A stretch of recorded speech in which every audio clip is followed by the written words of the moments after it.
ఘోర వార్తాలోకంకి స్వాగతం. ఈనాటి ముఖ్య అంశాలు: త్వరలో 2400 కోట్ల రూపాయల యూనిట్లకు శంకుస్థాపనలు, ప్రారంభోత్సవాలు. తేజస్లో మోదీ, డ్రిల్లింగ్కు భారీ అవాంతరం. విశాఖ హార్బర్లో అగ్ని ప్రమాదం కేసును ఛేదించిన పోలీసులు. కొచ్చిన్ వర్సిటీలో తొక్కిసలాట, 4 విద్యార్థుల దుర్మరణం. డేంజర్ బెల్స్ మోగిస్తున్న గ్లోబల్ వార్మింగ్. నిలిచిన బందీల విడుదల. తుంటికీలు మార్పిడి ఆపరేషన్పై అవగాహన అవసరం. గురకతో వచ్చే ఆరోగ్య అనర్థాలు. ఈరోజు వార్తలను చూద్దాం. త్వరలో 2400 కోట్ల రూపాయల విలువైన యూనిట్లకు శంకుస్థాపనలు, ప్రారంభోత్సవాలు. ప్రభుత్వం అందిస్తున్న ప్రోత్సాహంతో రాష్ట్రంలో కొత్త పరిశ్రమలు ఏర్పాటు చేయడంతో పాటు వేగంగా ఉత్పత్తి ప్రారంభించేలా పారిశ్రామికవేత్తలు అడుగులు వేస్తున్నారు. విశాఖ గ్లోబల్ ఇన్వెస్టర్స్ సదస్సులో కుదుర్చుకున్న ఒప్పందాలతో పాటు ఇతర ప్రాజెక్టులను వేగంగా అమల్లోకి తీసుకొచ్చే విధంగా ప్రభుత్వం ప్రణాళికలను సిద్ధం చేసింది. ఇందులో భాగంగా త్వరలో సుమారు 2400 కోట్ల రూపాయల విలువైన వివిధ ప్రాజెక్టులకు సంబంధించి ముఖ్యమంత్రి వైఎస్ జగన్మోహన్ రెడ్డి చేతుల మీదుగా నిర్మాణ పనులకు భూమి పూజ, వాణిజ్యపరంగా ఉత్పత్తి ప్రారంభించడానికి పరిశ్రమల శాఖ రంగం సిద్ధం చేసింది. పరిశ్రమలు, ఫుడ్ ప్రాసెసింగ్, ఇంధన రంగాలకు చెందిన సుమారు 12కు పైగా ప్రాజెక్టులను సిద్ధం చేశారు. వీటి ద్వారా సుమారు 5000 మందికి ప్రత్యక్షంగా ఉపాధి లభించనుంది. తేజస్లో మోదీ. ప్రధానమంత్రి నరేంద్ర మోదీ శనివారం బెంగళూరులోని హిందుస్థాన్ ఏరోనాటిక్స్ లిమిటెడ్ ఇచ్చేసిన సందర్భంగా దేశీయంగా తయారైన తేలికపాటి యుద్ధ విమానం తేజస్లో ప్రయాణించారు. యుద్ధ విమానంలో దేశ ప్రధాని ప్రయాణించడం ఇటీవల కాలంలో ఇదే తొలిసారి కావడం విశేషం. పైలట్ యూనిఫామ్ ధరించి తేజస్ యుద్ధ విమానంలో సుమారు 10 నిమిషాల పాటు ప్రయాణించారు. తన యుద్ధ విమాన ప్రయాణం తాలూకా ఫోటోలు, వీడియోలను ఆ తర్వాత ప్రధాని మోదీ తన సామాజిక మాధ్యమను ఎక్స్ ఖాతాలో పోస్టు చేశారు. తేజస్లో ప్రయాణం విజయవంతంగా పూర్తయింది.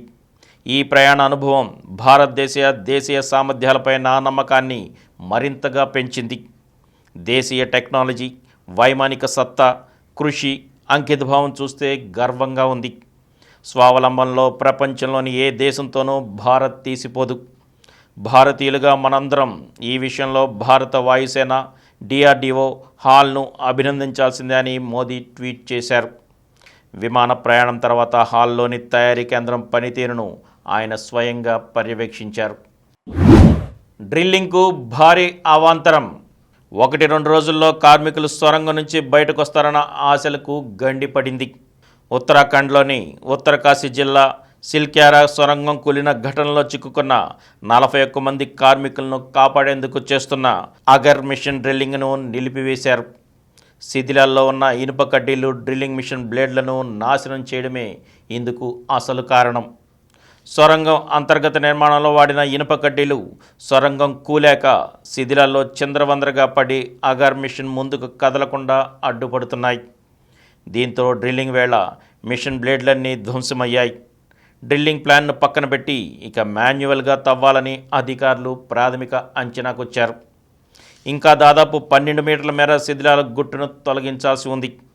ఇదంతా తొలగించి కార్మికులను బయటికి తెచ్చేందుకు ఇంకొన్ని రోజులు లేదా వారాలు పట్టొచ్చంటూ జాతీయ విపత్తు నిర్వహణ ప్రాధికార సంస్థ సభ్యుడు, మాజీ లెఫ్టినెంట్ జనరల్ సయ్యద్ అతా హస్నైన్ చేసిన మీడియా ప్రకటన కార్మికుల కుటుంబాల్లో భయాందోళనను పెంచేసింది. క్రిస్మస్ పండుగలోపు కార్మికులను రక్షిస్తామంటూ అంతర్జాతీయ టన్నెలింగ్ నిపుణుడు అర్నాల్డ్ చెప్పడం చూస్తుంటే ఈ మొత్తం ప్రక్రియకు నెల రోజులు పట్టేటట్టు ఉందని తెలుస్తోంది. విశాఖ హార్బర్లో అగ్ని ప్రమాదం కేసును ఛేదించిన పోలీసులు. 2 వ్యక్తుల బాధ్యతారాహిత్యం, కాల్చిపడేసిన సిగరెట్ విశాఖ షిప్పింగ్ హార్బర్లో భారీ అగ్ని ప్రమాదానికి కారణమైంది. 48 బోట్లను దగ్ధం చేసింది. కోట్ల రూపాయల నష్టాన్ని తెచ్చిపెట్టింది. వారిద్దరూ మద్యం తాగి సగం కాల్చిన సిగరెట్ను బోట్లో విసిరేయడం వల్లే అగ్ని ప్రమాదం జరిగినట్లు నిర్ధారణ అయింది. సీసీ కెమెరాల దృశ్యాలు, లోతైన దర్యాప్తు ద్వారా వాసుపల్లి నాని అలియాస్ దొంగకోళ్లు, అతని మామ అల్లిపల్లి సత్యం అలియాస్ పట్టా ఇందుకు కారణంగా పోలీసులు గుర్తించారు. శనివారం వారిద్దరిని అరెస్టు చేసినట్లు నగర పోలీస్ కమిషనర్ డాక్టర్ ఏ రవిశంకర్ తెలిపారు. నాని పేరుతో ముగ్గురు ఉండటం వల్ల యూట్యూబర్ నానిని కూడా విచారణలో భాగంగా అదుపులోకి తీసుకున్నామని, ఈ ఘటనతో అతనికి సంబంధం లేదని నిర్ధారణ అయిన తర్వాత పంపించేశామని వివరించారు. మన గిరిజన విద్యార్థులకు అమెరికా పిలుపు. ఆంధ్రప్రదేశ్ గిరిజన విద్యార్థులకు అరుదైన అవకాశం లభించింది. అమెరికాలో వచ్చే ఏడాది మార్చిలో నిర్వహించనున్న 2 ప్రతిష్టాత్మక కార్యక్రమాల్లో పాల్గొనేందుకు ఆహ్వానాలు అందాయి.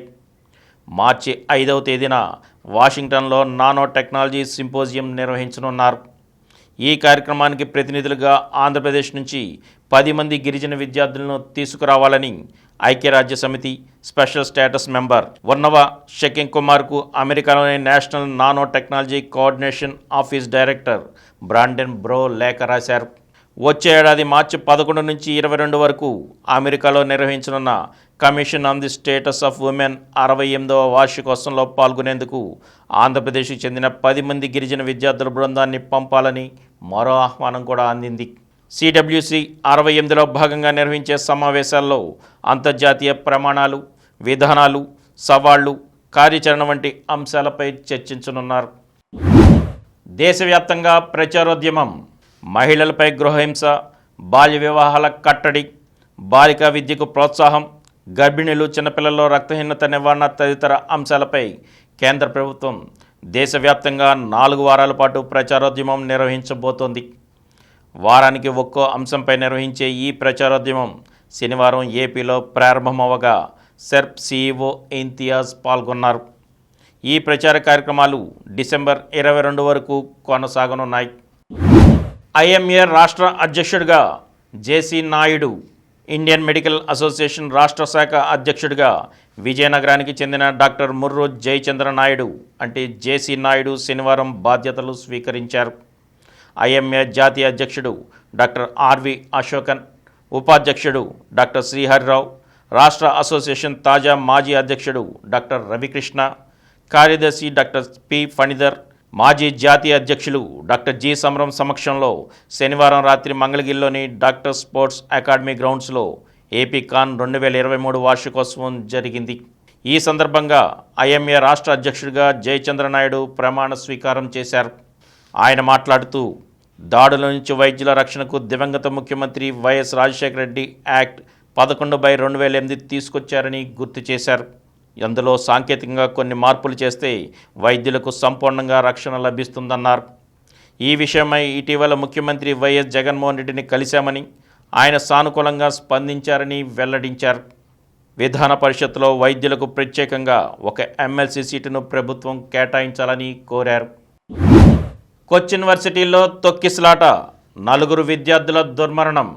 కేరళలోని Cochin university of science and టెక్నాలజీలో ఘోరం జరిగింది. వర్సిటీ టెక్ ఫెస్ట్లో భాగంగా శనివారం రాత్రి జరిగిన సంగీత విభావరిలో భారీ తొక్కిసలాట చోటు చేసుకుంది. ఈ దుర్ఘటనలో 4 విద్యార్థులు ప్రాణాలు కోల్పోయారు. వారిలో 2 అమ్మాయిలు కాగా 2 అబ్బాయిలు. మరో 64 మందికి విద్యార్థులు పైగా గాయపడ్డారు. 4 పరిస్థితి ఆందోళనకరంగా ఉన్నట్టు చెబుతున్నారు. డేంజర్ బెల్స్ మోగిస్తున్న గ్లోబల్ వార్మింగ్. ప్రపంచవ్యాప్తంగా భూతాపం పెరిగిపోతోంది.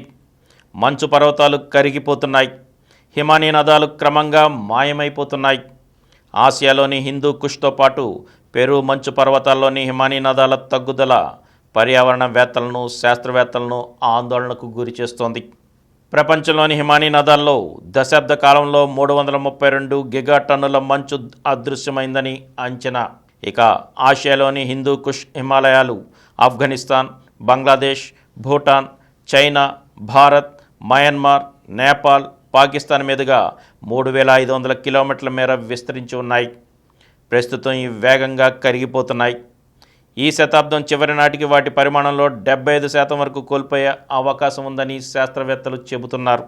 అదే జరిగితే ఈ హిమానీ నదాల దిగువ ప్రాంతాలను వరదలు ముంచెత్తుతాయని, తీవ్ర నీటి ఎద్దడి తప్పదని శాస్త్రవేత్తలు హెచ్చరిస్తున్నారు. దాదాపు 200 కోట్ల మంది ప్రజలపై ఈ ప్రభావం పడుతుందని చెబుతున్నారు. నిలిచిన బందీల విడుదల. ఇజ్రాయెల్ హమాస్ బందీల విడుదల ఒప్పందానికి 2వ రోజే అవాంతరం ఎదురైంది. శనివారం దాదాపు 14 మంది ఇజ్రాయేలీలను వదిలేయాల్సిన హమాస్ అడ్డం తిరిగింది. గాజాకు అత్యవసర సాయం అందడంలో ఆలస్యంపై కినుకు వహించింది. ఒప్పందంలో భాగంగా గాజాకు మరింత సాయాన్ని అనుమతించేందుకు ఇజ్రాయెల్ అంగీకరించడం తెలిసిందే. గాజాలోకి వెళ్తున్న ట్రక్కులన్నింటినీ క్షుణ్ణంగా తనిఖీ చేసి కానీ పోనిచ్చేది లేదని ఇజ్రాయెల్ సైన్యం చెబుతోంది. దానికి సమయం పడుతోంది తప్ప మరేమీ లేదని చెప్పింది. ఈ నేపథ్యంలో కాస్త ఆలస్యమైన ఒప్పందం మేరకు బందీల విడుదల ప్రక్రియ కొనసాగుతుందని ఇజ్రాయెల్ విశ్వాసం వెలిబుచ్చింది. గాజాకు మరింత అత్యవసర సాయాన్ని అనుమతించేందుకు కూడా ఇజ్రాయెల్ ఒప్పుకుంది. శుక్రవారం తొలి రోజు 24 మందిని హమాస్, 39 మంది పాలస్తీనియన్లను ఇజ్రాయెల్ విడుదల చేశాయి. శనివారం 14 మందిని వదిలేనున్నట్టు హమాస్ ప్రకటించింది. 42 మంది పాలస్తీనియన్లను విడుదల చేస్తామని ఇజ్రాయెల్ ప్రకటించింది. తుంటికీలు మార్పిడి ఆపరేషన్పై అవగాహన అవసరం. వాసవి నర్సింగ్ హోంలో 1247వ ఆరోగ్య సదస్సు. తుంటికీలు అరిగిపోవడం, బిగుసుకుపోవడంతో జీవితం బాధాకరంగా మారుతుంది. ఆధునిక వైద్యశాస్త్రం తుంటికీలు మార్పిడితో జీవితంలోనే గొప్ప మార్పు తెచ్చింది. తుంటికీలు మార్పిడి ఎవరికి అవసరం, ఎప్పుడు అవసరం అనేది ప్రతి ఒక్కరికి అవగాహన ఉండటం అవసరమని ప్రముఖ ఎముకలు, కీళ్లు శస్త్రవైద్య నిపుణులు డాక్టర్ కెవి సత్యనారాయణ పేర్కొన్నారు. వాసవ్య నర్సింగ్ హోంలో డాక్టర్ మారు అధ్యక్షతన శనివారం జరిగిన ఆరోగ్య సదస్సులో ఆయన తుంటికీలు మార్పిడి ఆపరేషన్ అంశంపై ప్రసంగించారు. ఆయన మాట్లాడుతూ, తుంటికీలు మార్పిడి అనేది జాయింట్ బిగిసిపోయిన వారిలోనూ, పాడైపోయిన వారిలోనూ, ఎముకల్లో రక్త ప్రసరణ లేక బలహీనమైపోయే వాళ్ళలోనూ, జాయింట్కి చీము పట్టిన వారిలోనూ, జాయింట్కి క్షయవ్యాధి వచ్చిన వారిలోనూ, పుట్టుకతోనే జాయింట్ పట్టుత్వం లేక జారిపోతున్న వాళ్ళలోనూ, జాయింట్లో కంతులు వచ్చిన వాళ్ళలోనూ అవసరం అవుతుందన్నారు. టోటల్ హిప్ రీప్లేస్మెంట్ ప్రక్రియ ద్వారా తుంటికీలుకు సంబంధించిన బాధలు అనేకం తొలగిపోయాయన్నారు. పూర్వం తుంటికీలు మార్పిడి లేని రోజుల్లో అనేక కీళ్ళ వ్యాధులతోనూ బాధలతోనూ జీవితం దుర్భరంగా గడిచేదన్నారు. ఇప్పుడు తుంటికీలు మార్పిడితో ఆపరేషన్ అయిన 2వ రోజు నుంచే అడుగులు వేయడం మొదలై కొద్ది రోజులనే వ్యక్తి తన పనులు తాను చక్కగా చేసుకునే స్థితి వచ్చిందన్నారు. ఎందరికో తుంటికీలు బిగుసుకుపోవడం, కదలలేకపోవడం ఉంటుందని, ఇటువంటి వాళ్ళందరూ ఎంతో ప్రగతి సాధించిన తుంటికీలు మార్పిడితో హాయిగా ఉండవచ్చని అన్నారు. గురకతో వచ్చే ఆరోగ్య అనర్థాలు. నిద్రలో కొంతమందికి గురక వస్తుంది. గురక మంచి నిద్రకు సూచనని చాలామంది అనుకుంటారు, కానీ అది సరికాదు. నిద్రలో అన్ని కండరాలనే గొంతు కండరాలు రిలాక్స్ అవుతాయి. దాంతో ఊపిరితిత్తులకు వెళ్ళే నాళం ముడుచుకుపోయినట్లుగా అవుతాయి. అందులోంచి గాలి వెళ్తున్నప్పుడు, అంగిలికి తాకినప్పుడు అందులో ప్రకంపనలు కలిగి గురక వస్తుంది. ఇలా గురక వస్తూ వాయునాళంలోంచి 10 సెకండ్లకు పైగా గాలి ఊపిరితిత్తుల్లోకి వెళ్ళకపోతే ఆ కండిషన్ను అప్నియా అంటారు. అప్పుడు తగినంత ఆక్సిజన్ అందకపోవడంతో పాటు కార్బన్ డయాక్సైడ్ మోతాదులు పెరుగుతాయి. దాంతో మెదడుకు తగినంత ఆక్సిజన్ అందక రాత్రిళ్ళు నాణ్యమైన నిద్ర లేక పగలంతా జోగుతూ ఉంటారు. ఫలితంగా రక్తపోటు పెరగడం, డయాబెటీస్ ఉన్న వాళ్ళలో చక్కెర నియంత్రణలో ఉండకపోవడం, పక్షవాతం, ఆస్తమా, సిఓపిడి జబ్బు ఉన్న వాళ్ళలో వాటి తీవ్రత పెరగడం, గుండె జబ్బులు రావడం వంటి సమస్యలు వస్తాయి. ఒక్కోసారి స్లీప్ అప్నియా కారణంగా వచ్చే ఈ దుష్ప్రభావాలు మరణానికి దారితీసే అవకాశాలు లేకపోలేదు. ఇక అప్నియాను నివారణకు పాటించవలసిన సూచనలేమిటో చూద్దాం. మంచి జీవనశైలి అలవాట్లతో అప్నియాను చాలా వరకు నివారించవచ్చు. స్థూలకాయం ఉన్నవారు బరువు తగ్గాలి. ఆల్కహాల్ అలవాటు ఉన్నవారు పూర్తిగా మానేయాలి. అలవాటు మానేయలేకపోతే నిద్రపోవడానికి కనీసం 4 నుంచి 6 గంటల ముందు ఆల్కహాల్ను ఎట్టి పరిస్థితుల్లో తీసుకోకూడదు. అయితే ఇలా మానకపోవడం చాలామందిలో ప్రమాదకరంగా పరిణమించిన దాఖలాలు స్పష్టంగా ఉన్నాయి. అందుకే ఆల్కహాల్ను పూర్తిగా మానేయడమే మంచిది. ఇప్పుడు కొన్ని సంక్షిప్త వార్తలను చూద్దాం. రేపు బంగాళాఖాతంలో అల్పపీడనం 29న వాయుగుండంగా మారే అవకాశం. రానున్న 6 రోజులు కోస్తాంధ్ర, రాయలసీమల్లో అక్కడక్కడ తేలికపాటి నుంచి మోస్తరు వర్షాలు కురుస్తాయని ఐఎండీ పేర్కొంది. అయితే వాయుగుండంగా మారిన తర్వాత అది పయనించే దిశను బట్టి రాష్ట్రంపై దాని ప్రభావం ఉంటుందా లేదా అన్నది స్పష్టత వస్తుందని తెలిపింది. ఎయిమ్స్లో వైద్యుల పోస్టుల భర్తీకి నోటిఫికేషన్. సీనియర్, జూనియర్ రెసిడెంట్స్ పోస్టుల భర్తీకి మంగళగిరి ఎయిమ్స్ శనివారం నోటిఫికేషన్ జారీ చేసింది. 32 విభాగాల్లో 77 సీనియర్ రెసిడెంట్ వైద్యుల పోస్టులను ఇంటర్వ్యూల ద్వారా భర్తీ చేయనున్నారు. అలాగే 35 జూనియర్ రెసిడెంట్ పోస్టులను సైతం భర్తీ చేయనున్నట్టు ఎయిమ్స్ ఓ ప్రకటనలో పేర్కొంది. మరో 9 పాలిటెక్నిక్లకు ఎన్బీఏ గుర్తింపు. రాష్ట్రంలోని ప్రభుత్వ పాలిటెక్నిక్లకు నేషనల్ బోర్డ్ ఆఫ్ అక్రిడిటేషన్ సాధించాలన్న సాంకేతిక విద్యాశాఖ ప్రయత్నాలు సత్ఫలితాలు ఇస్తున్నాయని నైపుణ్యాభివృద్ధి శాఖ కార్యదర్శి సురేష్ కుమార్ శనివారం ఓ ప్రకటనలో తెలిపారు. ఇప్పటికే 9 పాలిటెక్నిక్ కాలేజీల్లో అందిస్తున్న 17 ప్రోగ్రామ్స్కు ఎన్బీఏ గుర్తింపు దక్కగా తాజాగా మరో 9 ప్రభుత్వ పాలిటెక్నిక్లు కొత్తగా ఎన్బీఏ గుర్తింపు సాధించాయని పేర్కొన్నారు. రాజస్థాన్లో 75% పోలింగ్, చెదురుమదురు ఘటనలు మినహా ఎన్నికలు ప్రశాంతం. ఢిల్లీలో 25 స్వైన్ కేసులు. వాయు కాలుష్యంతో తల్లడిల్లుతున్న దేశ రాజధాని ఢిల్లీలో స్వైన్ ఫ్లూ కేసులు పెరుగుతుండటం ఆందోళన కలిగిస్తోంది. ఢిల్లీలో శనివారం ఒక్కరోజే 25 స్వైన్ ఫ్లూ కేసులు నమోదైనట్లు national centre for disease control వెల్లడించింది. వీటితో కలుపుకొని ఈ ఏడాదిలో ఇప్పటివరకు నమోదైన కేసులు 153కు చేరాయని పేర్కొంది. మరో విజయంపై భారత్ కన్ను. సమన్ చేసే లక్ష్యంతో ఆస్ట్రేలియా. నేడు ఇరు జట్ల మధ్య రెండో టీ20 రాత్రి 7 గంటల నుంచి ప్రారంభం. ఫైనల్లో రష్మిక భమిడిపాటి. ఐటీఎఫ్ మహిళల వరల్డ్ టెన్నిస్ టూర్ టోర్నీలో హైదరాబాద్ అమ్మాయి భమిడిపాటి శ్రీవల్లి రష్మిక ఫైనల్లోకి ప్రవేశించింది. బెంగళూరులో జరుగుతున్న ఈ టోర్నీలో శనివారం జరిగిన సెమీఫైనల్లో రష్మిక రెండో సీడ్ లన్లనాపై విజయం సాధించింది. ఫైనల్లో సాత్విక్ చిరాగ్. భారత అగ్రశ్రేణి షట్లర్లు సాత్విక్ సాయిరాజ్ చిరాగ్ శెట్టి జోడీ మరో టైటిల్కు కేవలం అడుగు దూరంలో ఉంది. China masters world tour super 750 badminton టోర్నమెంట్లో టాప్ సీడ్ భారద్వయం టైటిల్ పోరుకు అర్హత సాధించింది. హైదరాబాద్ ఆంధ్ర గెలుపు. విజయ్ హజారే ట్రోఫీ వన్డే టోర్నమెంట్లో హైదరాబాద్ వరుసగా రెండో విజయం సాధించింది. తన్మయ్ అగర్వాల్ 108 బంతుల్లో 112 సెంచరీ సాధించడంతో హైదరాబాద్ 17 పరుగులతో జార్ఖండ్పై నెగ్గింది. ఇదే టోర్నీలో అరుణాచల్ ప్రదేశ్తో జరిగిన లీగ్ మ్యాచ్లో ఆంధ్ర 9 వికెట్ల తేడాతో ఘన విజయం సాధించింది. మరిన్ని వార్తా విశేషాలతో రేపటి ఘోర వార్తాలోకంలో కలుద్దాం. Thank you.